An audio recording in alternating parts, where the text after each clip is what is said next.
Hi there, and welcome to this video on the Cb1000 Hornet and the Cb1000 Hornet SP, which is the one we have in front of us.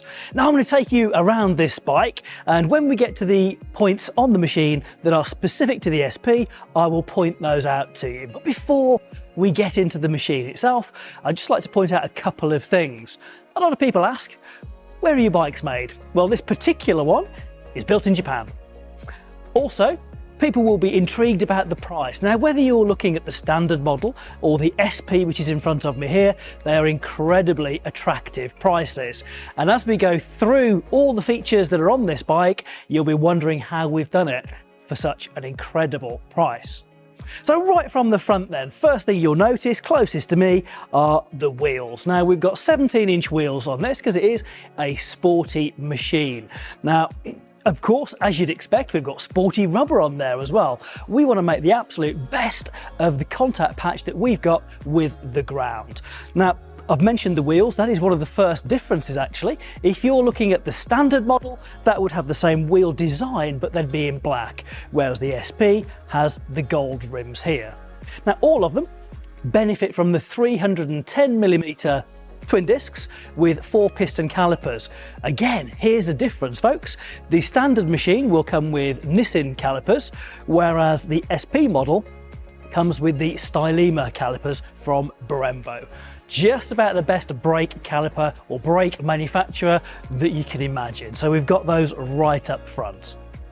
Then, taking the load and keeping the tyre in contact with the road are the front forks. Now they are separate function forks. They've got big piston technology in them and they're made by Showa.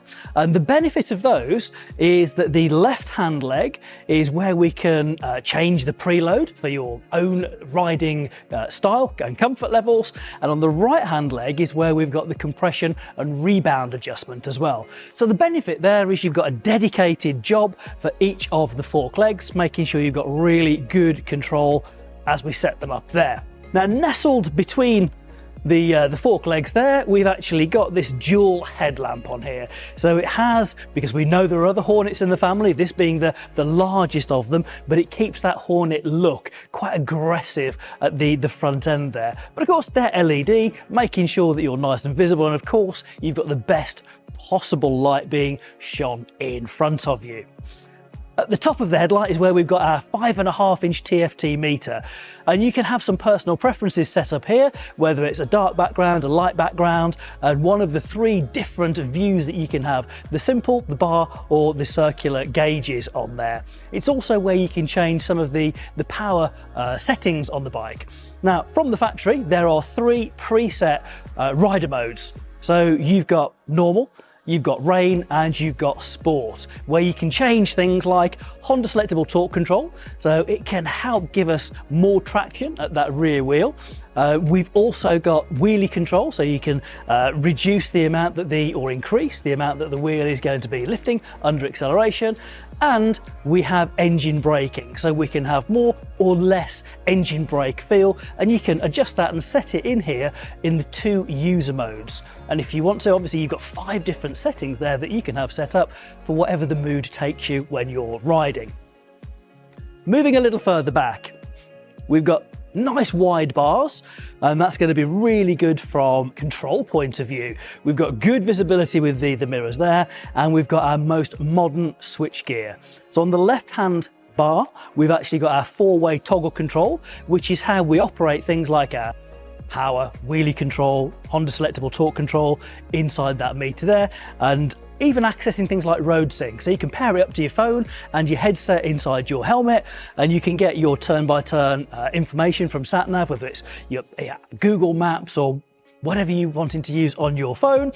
You can get your music coming through, even get a little weather report on there as well, all from this 4-way toggle switch. Now, controlling the brakes, we've got this radial master cylinder at the top there, giving really nice, precise control of the impressive brakes on this machine. Now, from the side of the bike, you'll probably be focused on the lovely lines that we've got going on here with the tank and the supporting sort of detail around it.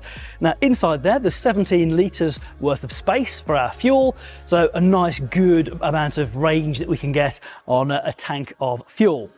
Underneath the fuel tank is where the heart of the bike is. This is where we've got our engine derived from a CBR1000 RR, a Fireblade motor.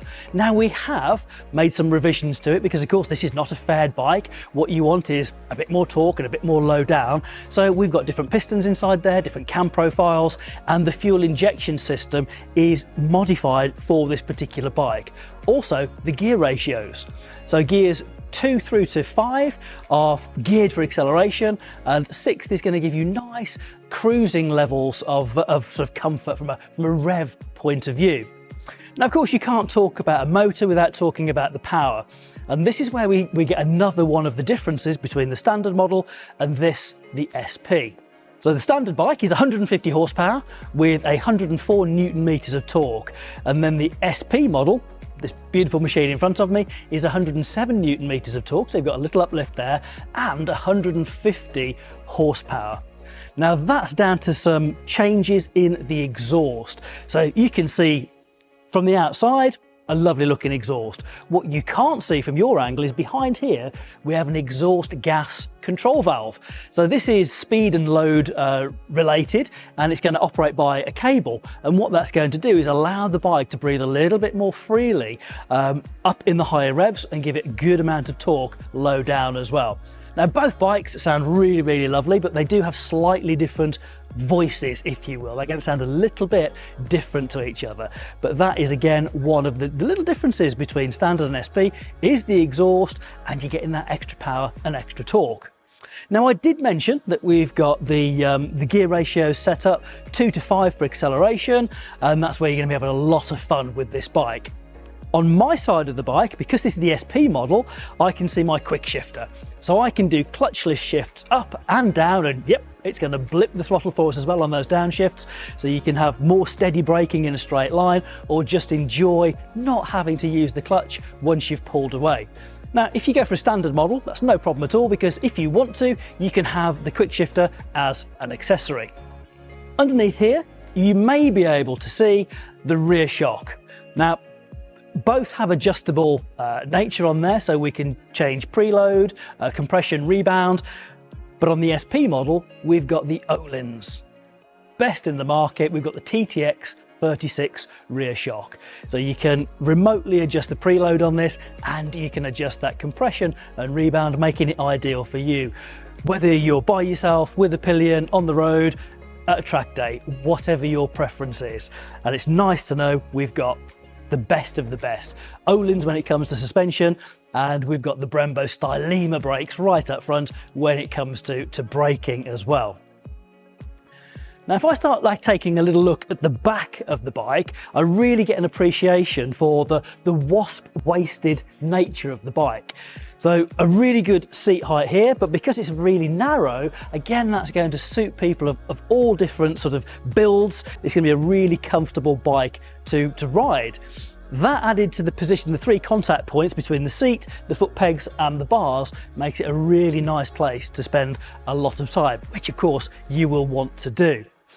You will also see, as I'm looking from the back here, it tapers right the way to the end, giving it that lovely, lovely Hornet look. And just as we've got LED lighting at the front, again, we have LED lighting at the back with our stop tail light and our indicators there. And at the back, for nimbleness, we've got a 180 section rear tyre, making sure that it's really flickable. As we mentioned, the balance on this bike between front and rear is 51% at the front and 49% at the back, making sure you've got real confidence in that front wheel and the front grip you're going to get associated with that.